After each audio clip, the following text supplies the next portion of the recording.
आता त्याला जे color द्यायचा. प्रत्येक ह्याच्यामध्ये पिरियड मध्ये ह्याच्या वेगवेगळी औषध आहेत का सोडायला? आता सेटिंग होईपर्यंत नवजीवन राहणार यांना. त्याच्यानंतर संजीवनी चालू होणार. हा, आणि ते संजीवनी harvestingच्या पिरियडला संजीवनी पुढे ती कंटिन्यू कंटिन्यू संजीवनीची साईज पण करणार. तर साईजचं रेकॉर्ड आपलं 1.25 किलोचं आहे. 1.5 किलोचं होता राहिलं, पाणी कमी पडलं म्हणून 1.25 किलोचं साईजचं रेकॉर्ड आहे. आणि प्रत्येक बागेवरचं लहानात लहान फळ आहे 300 ग्रॅमचं. तुम्हाला सनबर्निंग येणार नाही.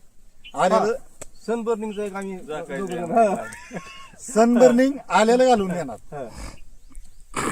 सनबर्निंग आलेलं घालून देणार. डांबऱ्याचे डाग आलेले घालून देणार.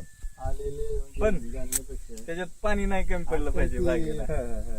कपडा टाकायला पांढरा. अहो तुम्ही कपडा टाकला मग तुम्ही आकाशचं तो कंट्रोल केलं. आकाशचं तो कंट्रोल केलं, साईज होत नाही तुमची पाहिजे तेवढी. कुणी जाकलेले मला सांगावं आमची पण साईज शायनिंग येते की राव. शायनिंग तुम्हाला ओपन ठेवून आणून देतो ना मी. आज शायनिंग नाही का फळा कळी बाकीच्या बागेचं शायनिंग बघा, सेटिंग झालेलं झाडावर फळ. शायनिंग आहे आज. तेच काय